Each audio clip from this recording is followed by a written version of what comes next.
Welcome to middle education. मैं आप लोग के बेहतरीन तैयारी के लिए परीक्षा अध्ययन वर्ष 2025 का सीरीज स्टार्ट किया हूं, जिसमें आज हम कवर करेंगे कक्षा 9वीं के हिंदी विषय का।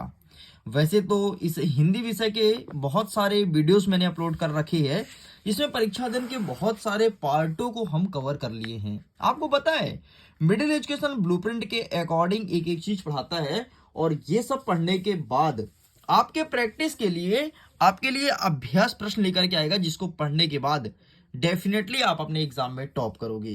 तो ये सब अभी हम साइड करते हैं, ब्लूप्रिंट के अकॉर्डिंग देखते हैं कि परीक्षा अध्ययन में हमने क्या क्या पढ़ लिया और अभी क्या पढ़ना बाकी है। देखो, अगर मैं बात करूं क्षितिज भाग 1 काव्यखंड की, यहां से 70 नंबर का प्रश्न आएगा। मैंने सब कुछ कवर कर लिया है। आगे बढ़ते हैं, काव्यबोध यहां से 10 नंबर का आएगा। इसके मैंने सब कुछ प्रत्येक पॉइंट को कवर कर लिया है, मतलब हमारा 27 नंबर का कवर हो चुका है। आगे बढ़ते हैं, गद्यखंड की बात करें तो गद्यखंड में गद्य की विधा से संबंधित जितने भी प्रश्न आते हैं मैंने कवर कर लिया है, मतलब 3-4 नंबर का और मैं कवर कर लिया हूं। आज आगे कवर करेंगे 70 नंबर में। समझो आप 4 नंबर घटा दो, बाकी जो बचा 13 नंबर, तो 13 नंबर का पूरा पूरा कवर करेंगे आज इस वीडियो में। तो चाहे कोई भी सेट आए, ए से लेकर के डी तक, सारे सेट के क्वेश्चंस यहां पर बताने वाला हूं। और अगर आप मेरे बताए हुए क्वेश्चन को अच्छे से प्रिपेयर कर लेते हो, एग्जाम में बहुत अच्छे नंबर से टॉप करने वाले हो। इतना ही नहीं, फिर इसके बाद भाषाबोध और आगे के पॉइंटों को कवर अप करेंगे। तो फटाफट हम ओपन करते हैं गद्य की विधा, जिसको हमने पढ़ लिया था। इसके पहले वाले वीडियो में प्लेलिस्ट बना है, जा करके देखो और सारी चीजों को बहुत अच्छे से कवर अप करो। आज हम कवर करेंगे क्षितिज भाग 1 गद्य खंड से महत्वपूर्ण प्रश्नोत्तर की कौन कौन सा आपके एग्जाम में गद्यांश देखने को मिलेगा, जिसका संदर्भ प्रसंग व्याख्या करना है। तो सबसे पहले आपको देखना है 2 बैल की आत्मकथा वाले पाठ से प्रेमचंद्र वाला, ठीक है, जिसके लेखक प्रेमचंद्र हैं। तो ये आपके एग्जाम में देखने को मिलेगा। जानवरों में गधा सबसे ज्यादा बुद्धिमान समझाता है, इसे अच्छे से प्रिपेयर कर लेना। ठीक है, यहाँ पर संदर्भ कैसे लिखना है, तो यह गद्यांश 2 बैल की आत्मकथा वाले पाठ से लिया गया है, जिसके लेखक का नाम प्रेमचंद्र जी है। मैं थोड़ी जूम करता हूं और आपका नजर प्रॉपर ऑन स्क्रीन होना चाहिए। देखो, संदर्भ में क्या लिखा जाता है, संदर्भ में लिखा जाता है एड्रेस। जैसे ये किस पाठ से लिया गया है, तो क्या लिखोगे, यह गद्यांश किस पाठ से, 2 बैलों की आत्मकथा ना, तो यह गद्यांश 2 बैलों की आत्मकथा पाठ से लिया गया है और इसके लेखक का नाम क्या है, प्रेमचंद्र है। तो ये लिखना पड़ेगा। अगर मैं बात करता हूं प्रसंग का, तो जो पूरा पूरा लिखा होता है ना भाई, जो पूरा पूरा यहां से लेकर यहां तक लिखा होता है, तो इसका संक्षेप में लिखा जाता है प्रसंग। मतलब इसका जो अर्थ निकलेगा उसका संक्षेप में लिख दो, शॉर्ट में टाइटल टाइप से, उसे कहते हैं प्रसंग। जैसे इसमें क्या लिखना है कि लेखक गधे को बेवकूफ कहने पर प्रश्न करते हैं, क्या गधे में अक्ल नहीं होती या उनके सीधेपन से उसे यह उपाधि दिलवा देती है। तो ये आपको लिखना है। ठीक है, तो इस प्रकार से लिखा जाता है। आगे बढ़ते, नेक्स्ट हम कवर अप करेंगे व्याख्या से। तो व्याख्या में क्या लिखना है, व्याख्या में कुछ और नहीं बल्कि इसी का आपको जो समझ आए हिंदी में रूपांतर कर दो, व्याख्या हो जाएगा। और विशेष में क्या लिखा जाता है, जरा इसको सुन लो। विशेष में कुछ और नहीं बेटा, जो आपको मेन पॉइंट लगता है। जैसे इसका मेन पॉइंट क्या है, यहां पर गधे के बुद्धिमान होने पर प्रश्न उठाया गया है। ठीक है, नेक्स्ट दूसरा नंबर, सरल सुबोध भाषा तथा विचारात्मक शैली को अपनाया गया है। मतलब ये जो आपका गद्यांश है ना, इसमें मुख्यतः किस बातों को लेकर के फोकस किया गया है, विशेष में लिखा जाता है।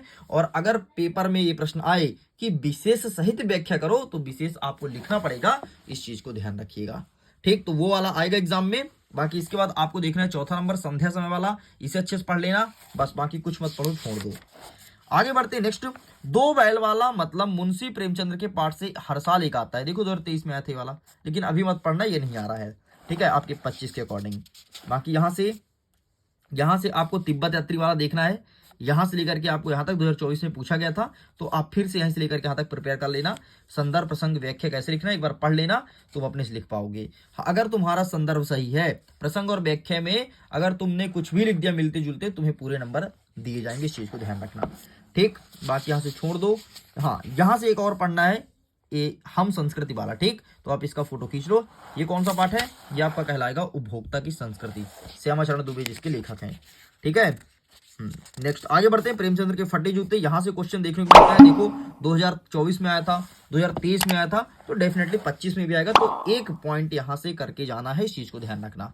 ठीक, तो जो ठीक लगे वो पढ़ लेना, लेकिन एक पॉइंट आपको यहां से करना है, प्रेमचंद्र के फटे जूते। ठीक, इसको मैं टिक कर दिया हूं, यहां से आपको क्वेश्चन करना ही करना है।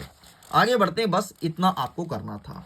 अब हम देख लेते हैं गद्य खंड आधारित प्रश्नोत्तर कौन कौन से देखने को मिलेगा, कौन कौन सा हमारे एग्जाम पॉइंट ऑफ व्यू से इंपॉर्टेंट है।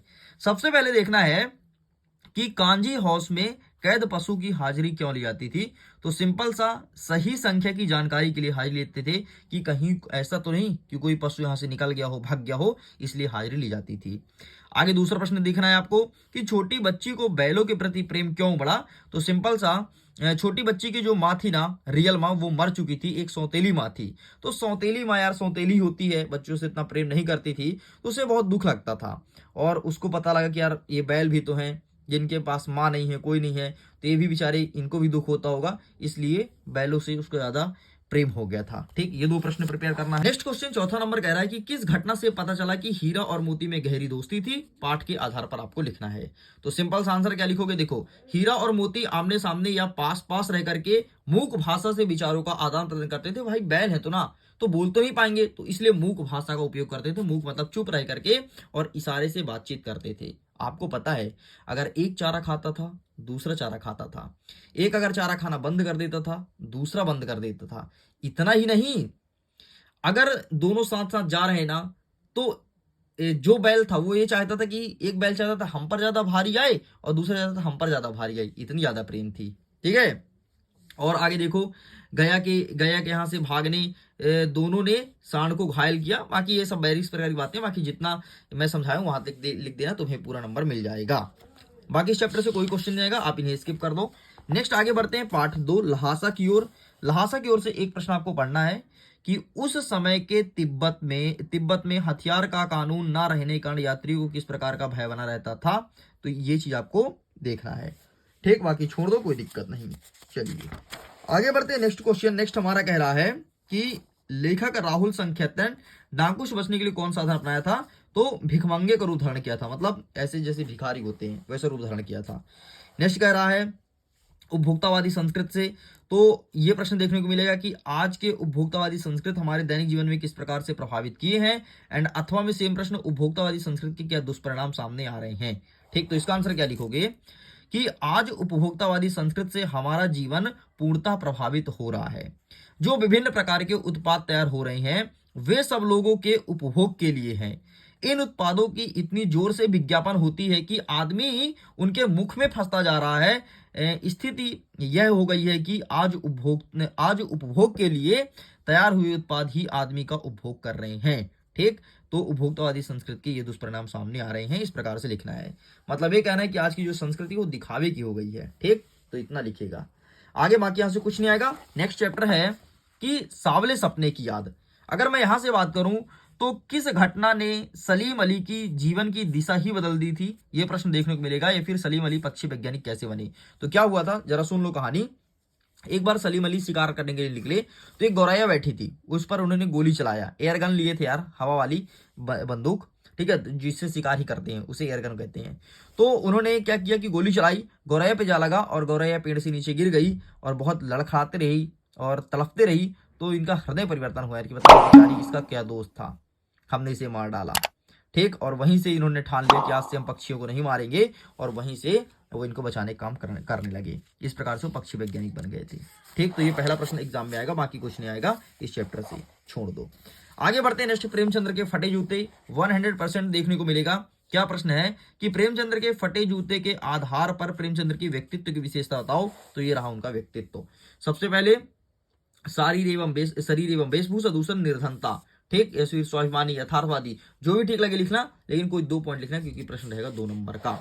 आगे बढ़ते हैं, ये खत्म करते हैं। ठीक है, बाकी यहां से कुछ नहीं आएगा। आगे बढ़ते हैं। नेक्स्ट हमारा कह रहा है प्रश्न क्रम पार्ट नंबर 6, जिसमें कह रहा है मेरे बचपन के दिन।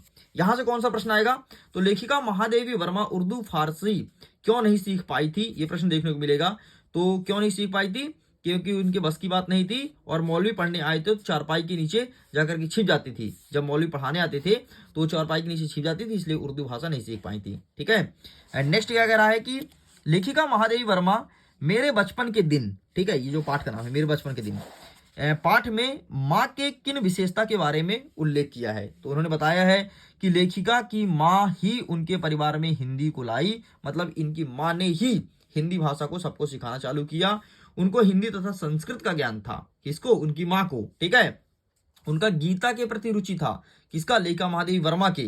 ठीक है। नेक्स्ट, पूजा पाठ पर उनका मन लगता था, वो अल्लाह वल्लाह नहीं करती थी, वो पूजा करती थी भगवान की। इस प्रकार से बातें यहाँ पर लिखी गई है, ये प्रश्न एग्जाम में देखने को मिलेगा। तो 2 प्रश्न मैंने बताया, इस प्रश्न को प्रिपेयर कर लेना। बस स्टूडेंट्स, आपको इतना ही प्रिपेयर करना था गद्य खंड से। मैंने सब कुछ बता दिया है, बाकी यहाँ से अब कुछ क्वेश्चंस हैं तो देख लेना। जैसे झूरी के साले का नाम क्या था, ये सब क्वेश्चन को आप देख लेना। बाकी आपके सारे क्वेश्चंस को मैं कवर अप करा दिया हूँ। यहाँ से आएंगे एक 2-2 नंबर के क्वेश्चन, टेंशन मत लो। 2 प्रश्न आएंगे वस्तुनिष्ठ, तो आप कर पाओगे। तो चलिए अब जल्द ही मिलेंगे एक नेक्स्ट पार्ट के वीडियो में, जिसमें लेखक परिचय कवर करेंगे कि कौन कौन से लेखक परिचय एग्जाम पॉइंट ऑफ व्यू से इंपॉर्टेंट है। यहां तक अगर वीडियो पसंद आए तो वीडियो को लाइक करिए, दोस्तों तक शेयर कीजिएगा, एंड प्लेलिस्ट में चेकआउट कीजिए।